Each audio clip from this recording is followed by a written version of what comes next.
آج ہندوستان کا مسلمان پریشان ہے نوجوانوں. بہار میں سیکولرزم کا باجا بجتا ہے. 17% مسلمان ہیں تو 20% جیلوں میں ہیں. مہاراشٹرا میں 11% ہیں تو 27% جیلوں میں.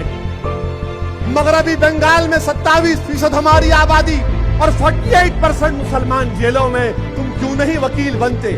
تم کیوں نہیں جج بنتے؟ تم کیوں نہیں مجسٹریٹ بنتے؟ تم کیوں نہیں IPS آفیسر بنتے تاکہ ہمارے بچوں پر کوئی ظلم نہ کر سکے؟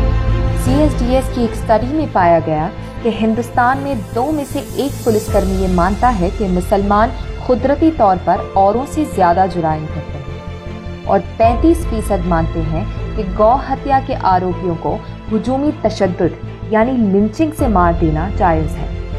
4 میں سے 3 کو لگتا ہے کہ پولیس والوں کا کرمنلز پہ تشدد جائز ہے. 5 میں سے 4 پولیس کرمی یہ مانتے ہیں کہ مجرموں کا جرم قبول بانے کے لیے تشدد کا استعمال کرنا جائز ہے. آپ کو جان کر کوئی حیرانی نہیں ہوگی کہ جیلوں میں معصوم مسلمان قیدیوں کا تناسب ملک کی کل آبادی میں ان کے حصے سے زیادہ ہے. 2018 میں CSDS نے اپنی ایک رپورٹ میں یہ جاننے کی کوشش کی کہ الگ الگ بھارتیوں کا پولیس کی طرف کیا رویہ ہے. اس رپورٹ سے پتا چلا کہ اونچی جاتی کے ہندوؤں کے مقابلے زیادہ تر OBC، دلت، آدیواسی اور مسلمان طبقے کے لوگوں نے پولیس سے اپنے ڈر کا اظہار کیا.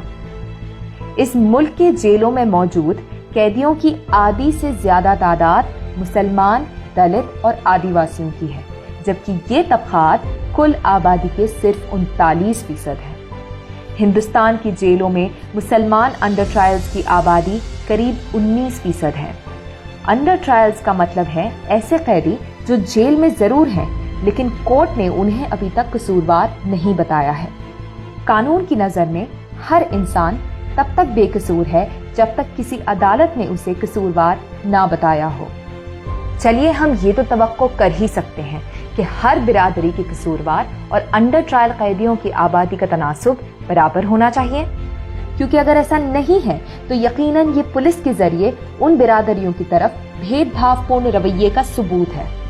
لیکن اوروں کے مقابلے انڈر ٹرائل مسلمان قیدیوں کی تعداد قصوروار قیدیوں سے کئی زیادہ ہے. UAPA اور NSA جیسے ظالم قانونوں کے تحت پولیس کے پاس بنا ثبوت کی گرفتاری اور قید کرنے کے وسیع اختیارات ہیں. ہم نے اس کے استعمال سے کئی معصوم نوجوان مسلمانوں کو جھوٹے مقدمات میں پکڑے جاتے ہوئے دیکھا ہے. لیکن یہ یہیں ختم نہیں ہوتا. اصلیت میں مسلمانوں کو پولیس اور کرمنل جسٹس سسٹم کے آگے مستقل ذلیل کیا جاتا ہے. دہشت گردی کے جھوٹے الزام میں گرفتار کیے گئے معصوم مسلمانوں کو کئی سالوں تک جیل میں قید رکھا جاتا ہے. پچھلے سال ہی مارچ میں 11 ایسے مسلمان 25 سال جیل میں گزارنے کے بعد بے قصور پائے گئے. ایسے لوگ بے قصور ثابت ہونے پر زیادہ سے زیادہ رہا کر دیے جاتے ہیں، لیکن غلط مقدمات میں پکڑنے، قید کرنے اور ان کی زندگی برباد کرنے کی کسی کو سزا نہیں ہوتی. اور اسی طرح مسلمانوں کو سماجی اور معاشی طور پر پچھڑا اور خوف زدہ رکھا جاتا ہے. پولیس نے سالوں سال اپنی قانونی طاقت کا غلط استعمال کر کے نوجوان مسلمان لڑکوں کی زندگیاں برباد کی ہیں.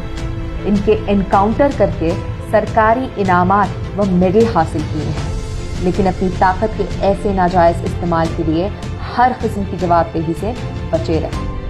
پولیس افسرات کی ان معاملات میں جواب دہی ہونے اور بے قصور مسلمانوں کے ساتھ انصاف ہونے کے لیے یہ ضروری ہے کہ مسلمانوں کی ایک آزاد سیاسی آواز ہو. ایسی آواز کے بنا قصوروار افسروں کے خلاف کبھی کارروائی نہیں ہوتی، بلکہ انہیں اس کے لیے پروموشن سے نوازا جائے گا. اگر آپ چاہتے ہیں کہ ہمارے محلوں میں پولیس اسٹیشن سے زیادہ اسکول ہوں، اگر آپ چاہتے ہیں کہ ہماری طرف پولیس کا رویہ بدلے، اگر چاہتے ہیں کہ ہمارے بچوں کی زندگی سلاخوں کے پیچھے برباد نہ ہو، تو ضروری ہے کہ آپ ایک مضبوط سیاسی آواز بنیں.